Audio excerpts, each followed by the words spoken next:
नमस्ते। आज की कक्षा में आप सभी का स्वागत है। क्लास शुरू करने से पहले हम ब्रह्मनाद करेंगे। सावधान सिद्ध ब्रह्मनाद। ओम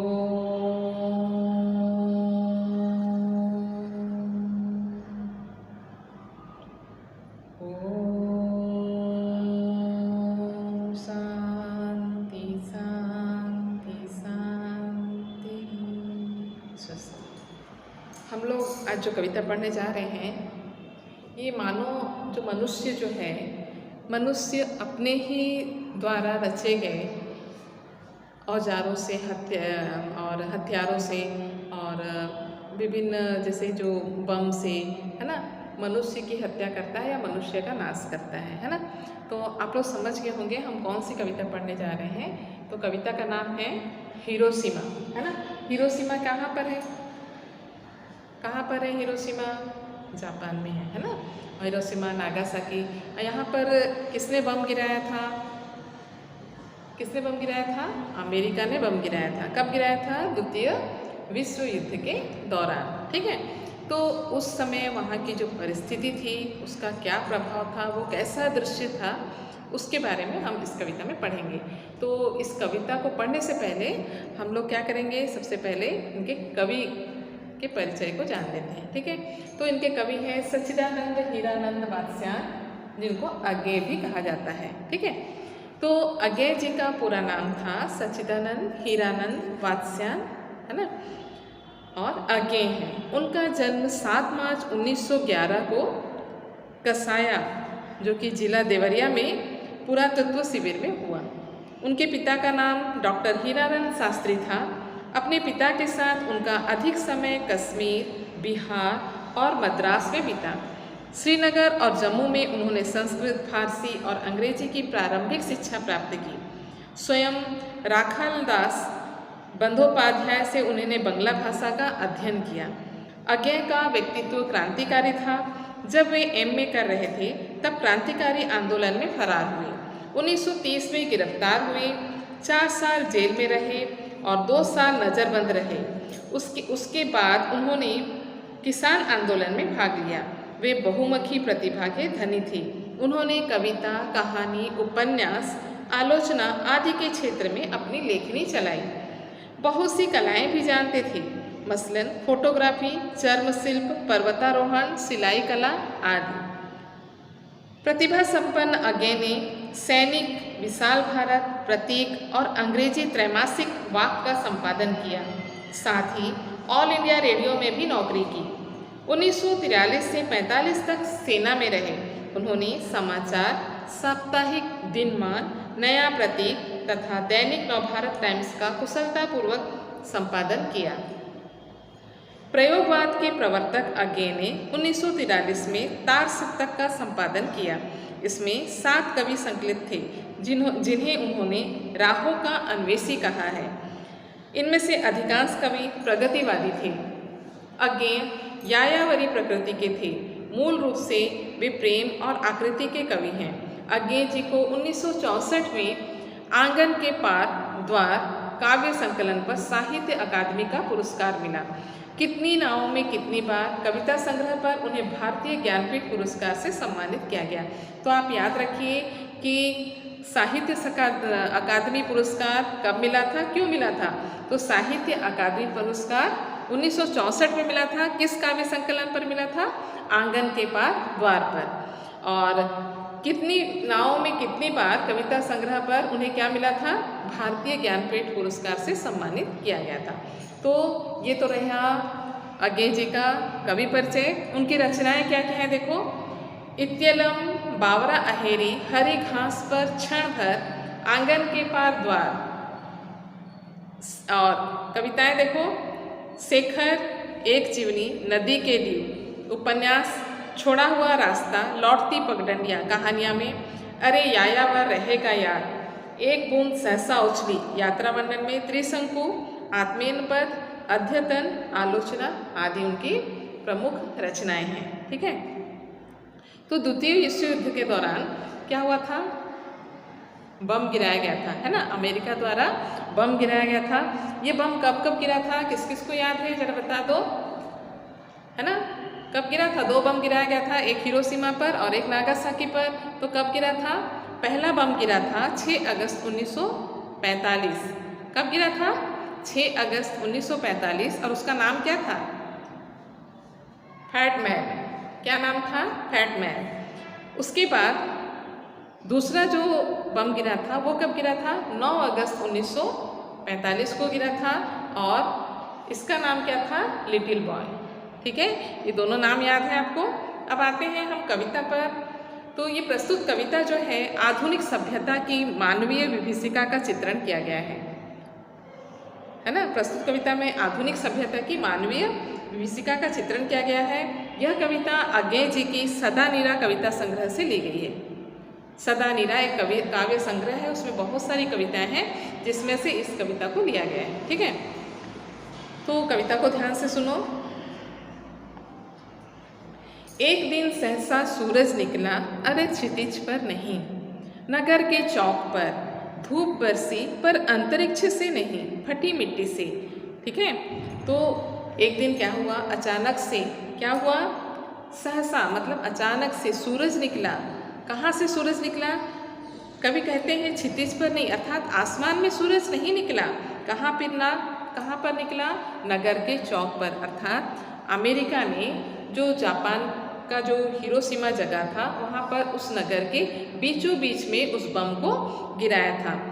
और नगर के चौक पर धूप बरसी पर अंतरिक्ष से नहीं, फटी मिट्टी से। और जब सूरज आसमान में निकलता है तो चारों ओर धूप फैलती है ना। लेकिन वह सूरज कौन सा था? जो अमेरिका ने जो बम गिराया था उसको उन्होंने सूरज कहा है। वो सूरज अमेरिका ने गिराया था और वो कहाँ पर गिरा था? नगर के बीचों बीच गिरा था। ठीक है, नगर के चौक पर गिरा था। धूप बरसी पर अंतरिक्ष से नहीं। साधारणतः हम देखते हैं कि सूरज निकलता है और चारों ओर धूप फैलती है, तो यहाँ पर कभी कहते हैं कि अंतरिक्ष से धूप नहीं बरसी। कहाँ से धूप बरसी? फटी मिट्टी से, अर्थात वह सूरज अर्थात वह बम जमीन को भी पूरा मतलब फाड़ दिया, अर्थात फट गई जमीन और वहाँ से क्या निकलने लगी? आग निकलने लगी। अर्थात जो धूप जो गर्मी निकली वो कहाँ से निकलने लगी? उस जमीन से निकलने लगी जहाँ पर बम गिरा था। ठीक है, यह जो मानव है वो न्यूक्लियर बम और एटम बम की सहायता से दुनिया को क्या कर रहा है? विनाश कर रहा है। उसी विभीषिका के बारे में यहाँ पर कवि ने वर्णन किया है, उसी विषय के बारे में यहाँ पर बताया गया है। ठीक है, तो उस दिन जो एटम बम गिरा था वो कहाँ पर गिरा था? परमाणु बम नगर के चौराहे पर और बीचों बीच। ठीक है, धूप बरसी पर अंतरिक्ष से नहीं। कहाँ से बरसी? फटी मिट्टी से, अर्थात जमीन फट गई और वहाँ से आग निकलने लगी। ठीक है, छायाएं मानव जन की दिशाहीन सब और पड़ी वह सूरज। अर्थात अक्सर हम देखते हैं कि सूरज की जो धूप होती है वो हम पर पड़ती है और हमारी छाया दिखाई देती है। लेकिन अभी ये क्या बता रहे हैं कि छायाएं मानव जन की दिशाहीन, अर्थात जैसे ही वह बम फटा तो सभी लोग इधर उधर भागने लगे। अर्थात छायाएं क्या हो गई? सब इधर उधर भागने लगी। सब और पड़ी वह सूरज नहीं उगा था पूरब में। वो छायाएं अर्थात वो परछाई जो थी कहीं पड़ नहीं रही थी। वह मनुष्य जो थे इधर उधर दौड़ रहे थे क्योंकि वह सूरज पूरब में नहीं उगा था। बरसा सहसा बीचों बीच नगर के। वो सहसा अर्थात अचानक क्या हुआ था? बीचों बीच शहर के आकर गिरा था, जिसको अमेरिका ने गिराया था। काल सूर्य के रथ के पहियों के ज्यों अरे टूट कर बिखर गए हों दसों दिशा में। अर्थात यहाँ पर फिर कवि कह रहे ऐसा लगा जैसे काल रूपी सूर्य के जो पहिए हैं उसके बीच को क्या कहा गया है? जो पहिया होता है उसके बीच वाला हिस्से को अरे कहा गया है। ठीक है, तो वो टूटकर ऐसा लगा कि जैसे चारों ओर काल रूपी सूर्य के जो बीच वाला हिस्सा है वो जैसे टूटकर चारों ओर बिखर कर गिर पड़ा हो। 10 दिशाओं में तुमको मालूम है 10 दिशाएं हैं, है ना? पूर्व पश्चिम उत्तर दक्षिण ऊपर नीचे इस तरह से, और जो कोने कोने हैं उनका भी नाम है जिसका नाम हम आपको बता देंगे। ठीक है, कुछ क्षणों का वह उदय अस्त, कुछ क्षण का कुछ ही समय के लिए वो उदय हुआ और अस्त हो गया। अर्थात बम गिरा और सब कुछ क्या हो गया? पिघल गया, सब जल गए, लोग जल गए, घर द्वार वृक्ष पेड़ पौधे सब जो थे सब क्या हो गए, झुलस गए। ठीक है, केवल एक प्रज्वलित क्षण, बस एक समय के लिए सब कुछ जला और सब कुछ बुझ गया। दृश्य सोख लाने वाली दोपहरी, वो जो दोपहर थी वो उस दृश्य को जैसे सोख गई हो, जो जिसको अपने आप में जिसने ऑब्जर्व कर लिया हो, वह दोपहरी ऐसी थी।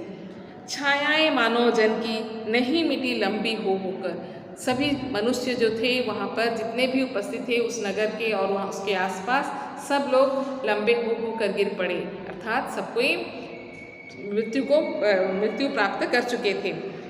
मानो ही सब भाप हो गए और सभी मनुष्य जो गिरे हुए थे वो क्या हुए, सब भाप हो गए, अर्थात वाष्प बन गए। इतना तेज आग था, उस बम से निकलने वाला जो आग इतना तेज था कि मनुष्य जो मरे, जो लंबे होकर गिरे, वो दिखाई भी नहीं दिए, क्या हुए, भाप बन गए। भाप जानते हो ना, वाष्प हो गए। छायाएं तो अभी लिखी है, और फिर वो कहते हैं छायाएं तो अभी लिखी है झुलसे हुए पत्थरों पर, अर्थात उस घटना की याद वहाँ के पत्थर अभी भी देते हैं, अभी भी वो गवाह देते हैं कि किस तरह का वो बम था और किस तरह का विस्फोरण हुआ था और किस तरह से लोग जो थे वहाँ पर सब अस्त व्यस्त होकर मर गए थे, त्रस्त हो गए थे सब। ठीक है, झुलसे हुए पत्थरों पर, उजड़ी सड़कों की गच पर, अर्थात वहाँ के जो पत्थर हैं वो भी झुलस गए हैं, वो इसका प्रमाण देते हैं कि वो जो आग था वो कितना भयानक था, वो दृश्य जो था कितना भयंकर दृश्य था। उसका गवाह कौन है, वहाँ पर पड़े हुए पत्थर। ठीक है, उजड़ी सड़कों की गच पर, अर्थात गच अर्थात जो पक्की सड़क होती है उसको गच बोला गया है, और वो सड़क जो छितर बिथर गए हैं वो उसके गवाह देते हैं। ठीक है, मानव का रचा हुआ सूरज, अर्थात वह सूरज क्या था, अर्थात परमाणु बम किसके द्वारा बनाया गया था, मनुष्य के द्वारा ही बनाया गया था। इसलिए कवि कहते हैं कि मानव का रचा हुआ सूरज, अर्थात जिस सूरज को मनुष्य ने बनाया था, मानव को भाप बनाकर सोख गया। उस सूरज ने मनुष्य को ही क्या बना दिया, भाप बनाकर हमेशा हमेशा के लिए सोख गया। पत्थर पर लिखी हुई यह जली हुई छाया मानव की साखी है, अर्थात वहाँ के जो पत्थर हैं, वहाँ की जो ज़मीन है वो इसका गवाह देते हैं। साखी का अर्थ क्या है, गवाह या साक्षी। तो ये जो वहाँ की सड़कें हैं, वहाँ के पत्थर हैं, वहाँ की मिट्टी है जो कि बंजर बन गई है, वहाँ पर ना तो कोई पेड़ उग सकता है, ना तो पौधा उग सकता है, तो ना तो घास उग सकती है। इस तरह से जो बंजर पड़ी है, ये सब ये पत्थर और वो रास्ता और क्या, पत्थर, रास्ता और वो बंजर ज़मीन, ये सब गवाह देते हैं, साक्षी देते हैं कि वो जो बम था वो कितना शक्तिशाली बम था और उससे कितना नुकसान हुआ था। तो यहाँ पर कवि का संदेश यह है कि मनुष्य ही मनुष्य के लिए मनुष्य का शत्रु ना बने, अर्थात मनुष्य ने ही मनुष्य को वहाँ पर क्या कर दिया, तहस नहस कर दिया। मनुष्य ने ही वो परमाणु बम बनाया था और मनुष्य ही उससे क्या हो गए, भाप बन गए, और मनुष्य का ही नुकसान हुआ। ठीक है, कुछ प्रश्न पूछते हैं, पाठ तो समझ के कुछ प्रश्न पूछते हैं। नगर के चौराहे पर क्या उदित हुआ, नगर के चौराहे पर क्या उदित हुआ, नगर के चौराहे पर सूरज उदित हुआ। धूप बरसी कहाँ से, धूप अंतरिक्ष से बरसी। सूरज सहसा कहाँ बरसा, नगर के बीचों बीच। किसकी छायाएं दिशाहीन होकर सब और पड़ी, मानव जन की। किसके रथ के पहिए टूटकर बिखर गए, सूर्य के, काल सूर्य के। रथ के पहिए टूटकर कहाँ बिखरे, दसों दिशाओं में। परमाणु बम रूपी सूरज का उदय अस्त कितने क्षण का था, कुछ ही क्षणों का था। किसकी छायाएं लंबी हो होकर नहीं मिटी, मानव जन की। परमाणु बम के फटने से कौन भाप हो गए, परमाणु बम के फटने से मानव ही भाप हो गए। जली हुई छाया किस पर लिखी है, जली हुई छाया पत्थर पर लिखी है। ठीक है, इसमें सिर्फ विकल्प चयन प्रश्न दिया गया है और इसको एक बार फिर से आप कविता को फिर से पढ़ेंगे। इसमें ऐसे कुछ कठिन शब्द नहीं हैं। ठीक है, और जो है हम आपको बताते गए हैं, फिर भी और जो कुछ लग रहा है कि कठिन शब्द हैं तो आपकी किताब में भी दिए हुए हैं, आप उसमें से देखिए। और उसके अतिरिक्त अगर कुछ समझ में नहीं आता है तो आप मुझसे फ़ोन करके पूछ सकते हैं। धन्यवाद।